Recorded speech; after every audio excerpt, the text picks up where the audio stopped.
Picture this. A man sits at his kitchen table on a Sunday morning, coffee growing cold in his hands, staring at the bills scattered before him. His wife is upstairs, still asleep. The kids will wake soon, demanding breakfast, attention, arbitration of their petty wars. He has maybe 20 minutes of silence left, 20 minutes before the machine starts again. And in those 20 minutes, something dangerous stirs in his chest.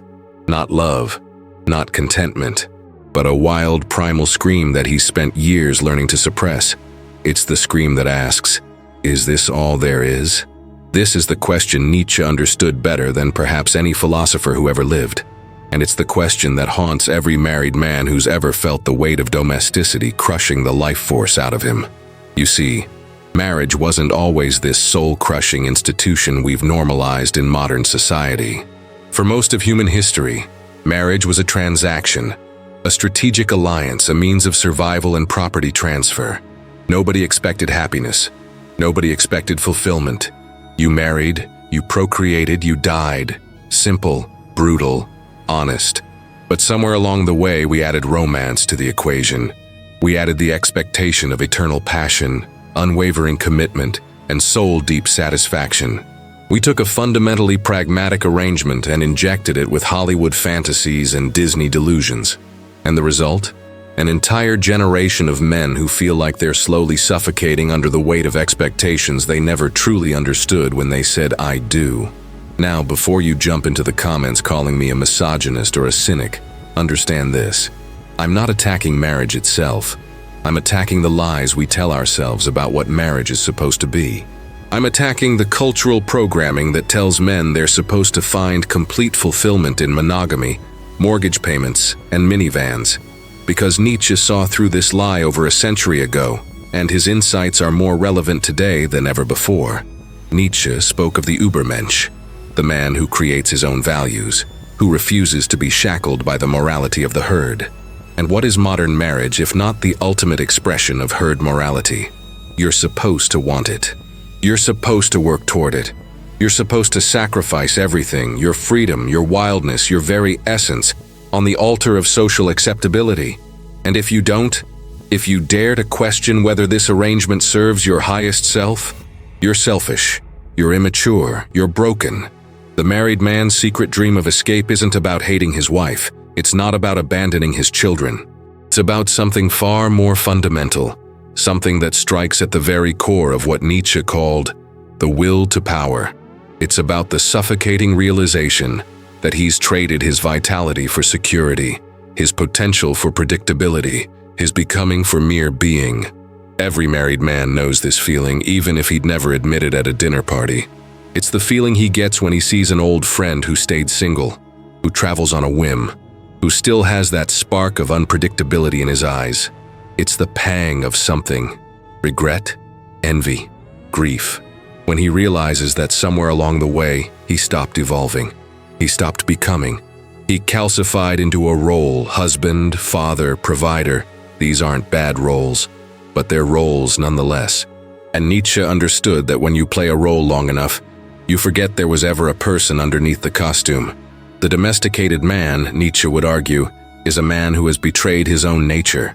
Humans weren't designed for the suburbs. We weren't designed for 40 years of monogamy and lawn maintenance. We were designed for struggle, for conquest, for the constant overcoming of obstacles. We were designed to be dangerous.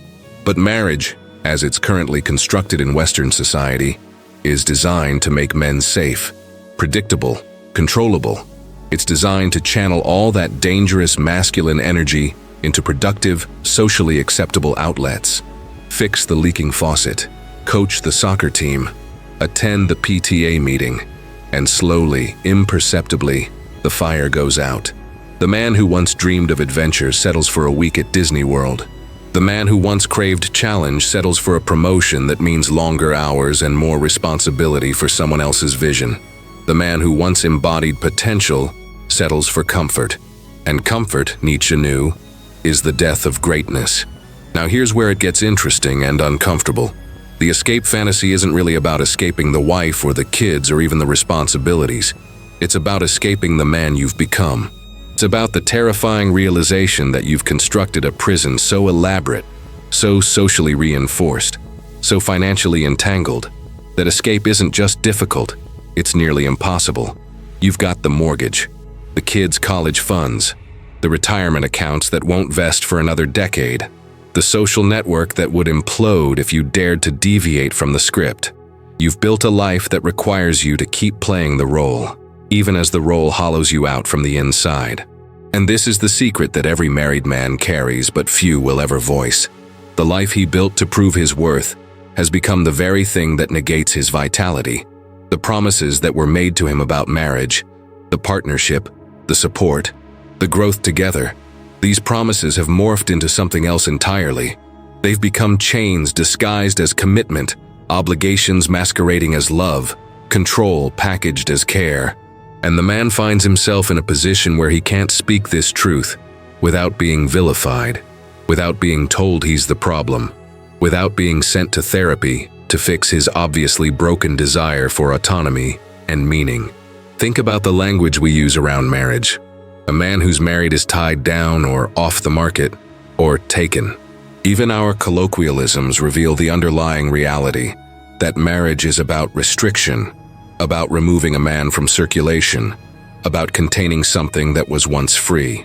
And when a married man expresses dissatisfaction, what's the response? He needs to communicate better. He needs to appreciate what he has. He needs to grow up. Never is there acknowledgement that perhaps the institution itself is fundamentally misaligned with male nature, with the drive toward autonomy, challenge, and conquest that has defined masculinity for millennia. Nietzsche wrote extensively about resentment, the festering resentment that builds when vital forces are repressed and denied. And this is exactly what happens to the married man over time. He learns to resent his wife, not because she's done anything wrong, but because she represents the totality of his confinement. He resents his children, not because he doesn't love them, but because they're the anchors that make escape impossible. He resents himself most of all for having walked into this trap with eyes wide open, for having believed the fairy tale, for having traded his birthright for a bowl of domestic porridge. This resentment doesn't explode in dramatic fashion, though sometimes it does, usually around the midlife crisis that everyone mocks but few understand. More often, it seeps out in small ways, the irritability that seems disproportionate to whatever triggered it, the emotional distance that grows despite efforts at connection, the fantasies that become more elaborate and consuming, the quiet desperation that becomes the soundtrack of his internal life. And here's what makes it truly insidious. He can't even fully acknowledge these feelings to himself without being flooded with guilt. Good men don't think these thoughts. Good fathers don't fantasize about escape. Good husbands don't question whether they made the right choice. So he buries it deeper. And the burial itself requires energy, constant vigilance against his own authentic feelings, constant performance of contentment he doesn't feel. This is what Nietzsche would call the ultimate slave morality, a morality that requires you to deny your own nature, to call your vitality a vice, to view your hunger for meaning as a character defect that needs correction. What's your city right now? Where are you watching this from? I want to know because this phenomenon isn't limited to one place or one culture.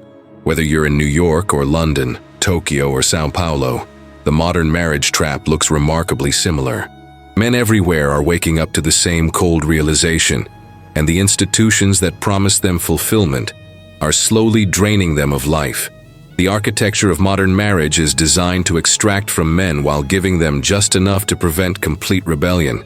You get companionship, but at the cost of freedom. You get children, but at the cost of your individual pursuits. You get social legitimacy, but at the cost of your authentic self. And the transaction is structured such that by the time you realize how unfavorable the terms are, you're in too deep to renegotiate without losing everything. Nietzsche's concept of eternal recurrence is particularly relevant here. Imagine if you had to live your exact life over and over again, infinitely, for all eternity. Every moment, every decision, every day exactly as it happened. Would you embrace that fate? Would you say yes to the eternal return of your current existence? For most married men, if they're being honest, the answer is a quiet, desperate no. and that no echoes through their daily existence like a funeral bell they've learned to tune out. They don't hate their lives in any dramatic, obvious way. It's worse than that. They're numb to them. They've accepted a slow death by 1,000 compromises, each one seemingly reasonable, each one collectively catastrophic. The dream of escape isn't about running away to Thailand to find yourself, or having an affair with a younger woman, or buying a motorcycle and pretending you're 25 again. Those are just the symptoms. The desperate, often pathetic attempts to feel alive that usually end in predictable disaster. The real dream, the one that Nietzsche would recognize, is the dream of self-overcoming. It's the dream of becoming who you actually are, rather than who everyone needs you to be. But here's the tragic irony. By the time most men realize this, they're so deeply embedded in their constructed lives that self-overcoming feels impossible.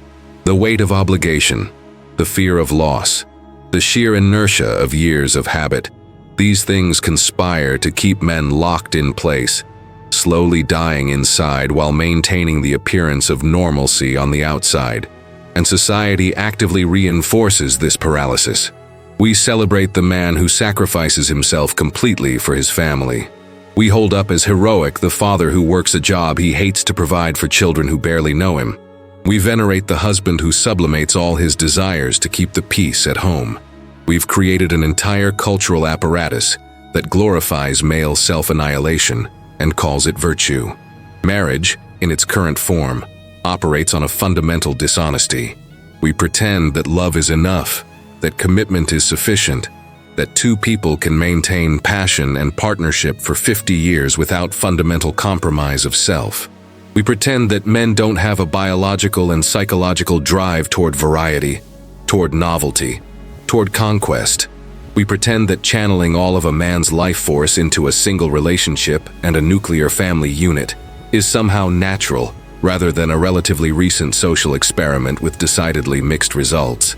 Nietzsche would see modern marriage as another expression of slave morality, the morality of the weak that chains the strong. It promises security in exchange for vitality. It offers social acceptance in exchange for authentic selfhood. And most men, desperate for approval and terrified of isolation, accept the trade without fully understanding what they're giving up. The married man's daily experience is one of constant micro-submissions. He submits his time, his money, his attention, his desires, not occasionally but constantly. Every decision must be negotiated, every expenditure justified, every moment of solitude defended.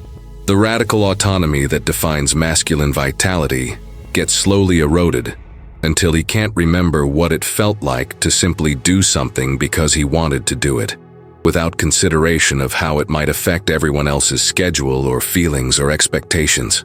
And the cruelest part? He's told this submission is maturity. He's told this surrender is growth. He's told that the death of his individual will is actually the birth of something higher: partnership, family, legacy. But Nietzsche would ask, whose values are these, really? Are these values that the man chose for himself, that align with his deepest nature and highest potential? Or are these values imposed from outside, by a society that needs men to be productive, predictable, and controlled? The escape fantasy, then, is a fantasy of self-recovery. It's the buried part of a man that still remembers freedom, that still hungers for challenge, that refuses to accept that this is all there is. It's the part that Nietzsche would recognize as the seed of the Übermensch, the potential for something greater that refuses to die no matter how deeply it's buried under responsibilities and expectations. But here's what most men don't realize. The escape they dream about isn't geographical or relational. You can't achieve it by leaving your wife or moving to a new city or starting over with someone else. Because wherever you go, you take yourself with you. And if you haven't done the internal work of self-overcoming, if you haven't confronted the ways you've betrayed your own nature and potential, you'll just rebuild the same prison with different wallpaper. True escape, the kind Nietzsche would advocate, requires something far more difficult than divorce or infidelity. It requires the courage to confront your own complicity in your diminishment. It requires acknowledging that you chose comfort over growth, security over adventure, approval over authenticity. And it requires the will to begin the painful process of recovering your vitality while still honoring your commitments, which is perhaps the hardest path of all. This is where most men fail. They see only two options: stay and slowly die inside, or leave and destroy everything they've built. But Nietzsche would suggest a third path, the path of transformation while remaining in place. This is the path of the man who stops seeking permission and starts reclaiming his will, the man who establishes boundaries rather than endlessly accommodating, the man who pursues his own growth and challenges even when it's inconvenient for everyone around him, the man who remembers that he's not just a husband and father, but a complete human being with needs, desires, and potential that exist independent of his roles. This path is narrow and difficult. It will be met with resistance, primarily from a spouse who's grown comfortable with your diminishment and doesn't want to renegotiate the terms of your partnership. It will require you to risk the very security you've built your life around. It will demand that you disappoint people, that you say no, that you prioritize your own becoming even when it creates friction and discomfort for others. The married man who chooses this path must become comfortable with being misunderstood.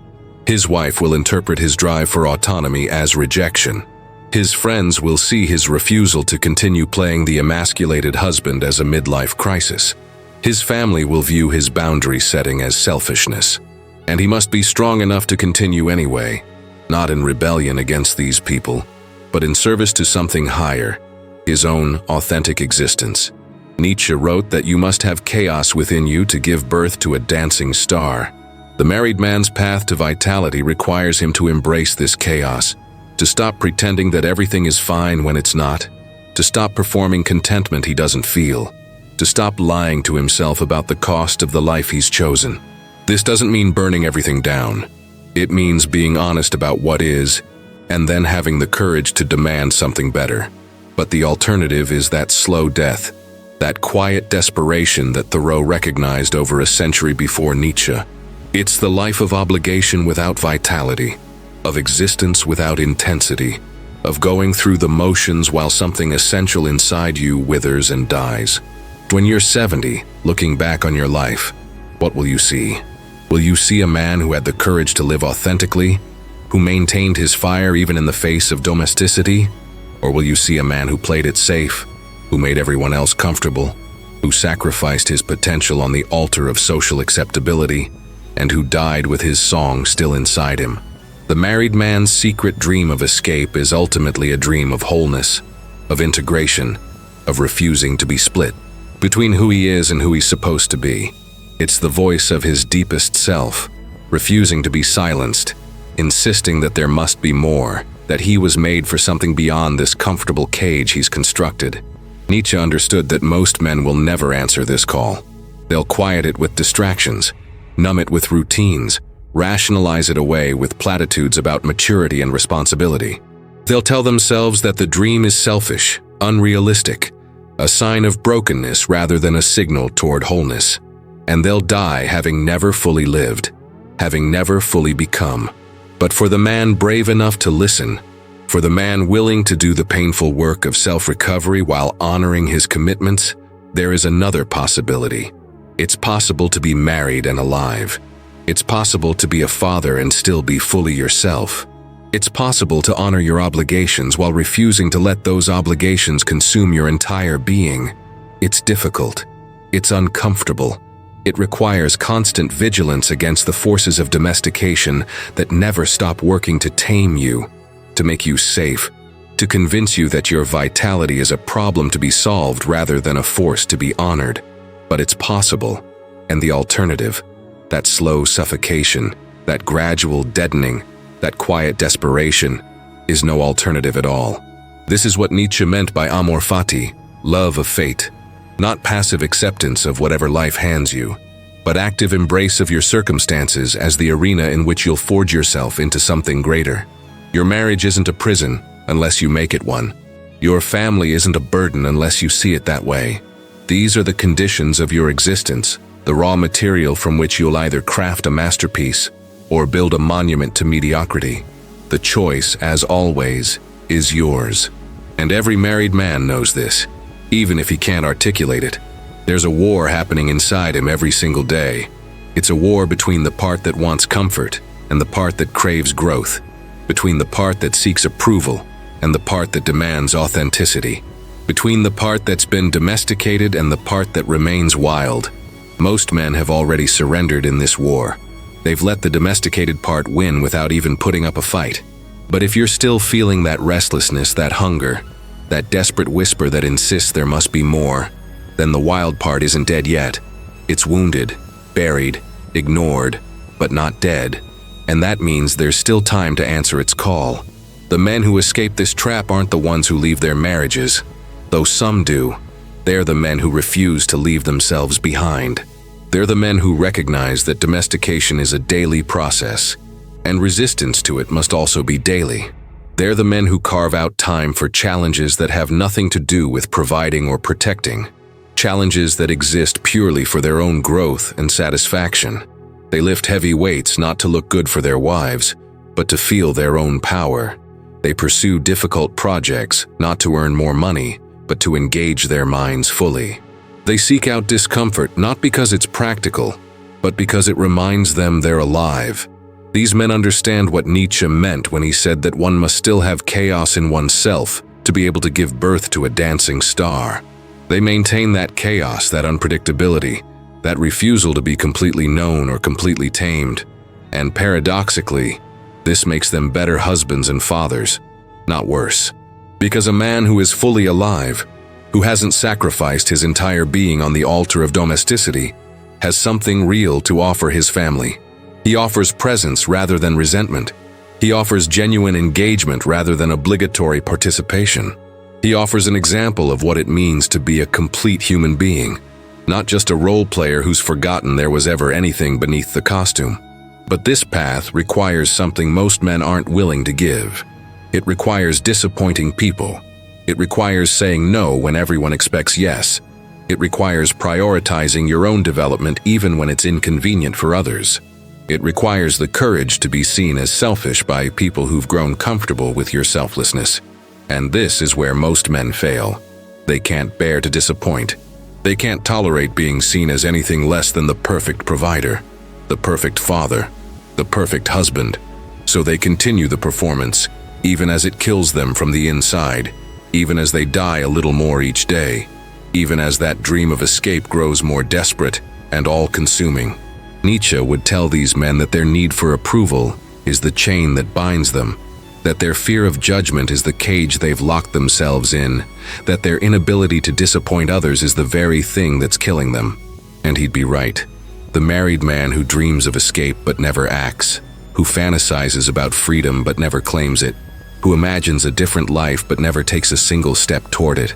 This man is living in bad faith. He's lying to himself about his own agency. He's pretending that his circumstances are fixed when they're actually fluid.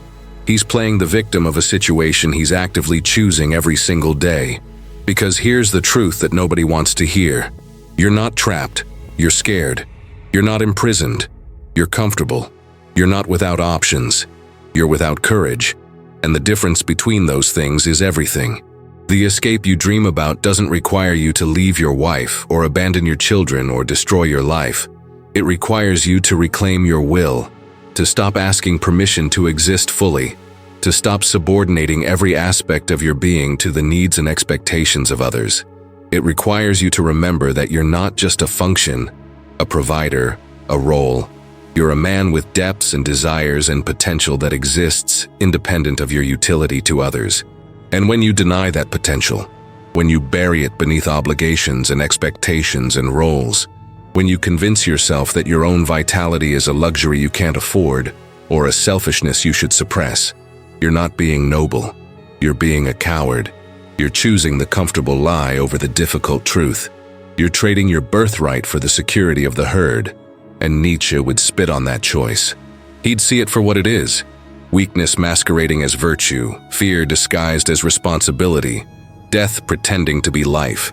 The real tragedy of the married man's dream of escape is that he doesn't need to escape his circumstances. He needs to escape his own cowardice. He needs to escape the voice in his head that tells him he has no right to want more, that he should be grateful for what he has, that his hunger for meaning and challenge and vitality is somehow wrong or broken or immature. That voice is the voice of his own subjugation, the internalized slave morality that keeps him compliant and contained and controlled. And until he recognizes that voice for what it is and learns to silence it, no escape will ever satisfy him. He could leave his wife and the restlessness would follow.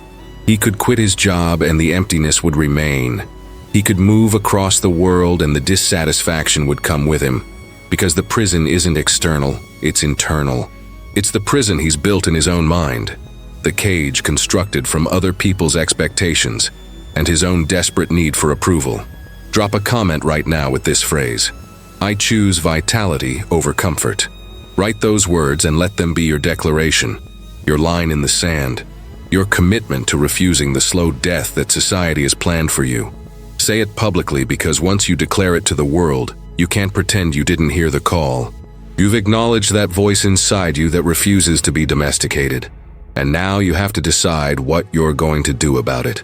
Subscribe to this channel because the comfortable lies you've been told deserve to be challenged, and I'm going to keep challenging them.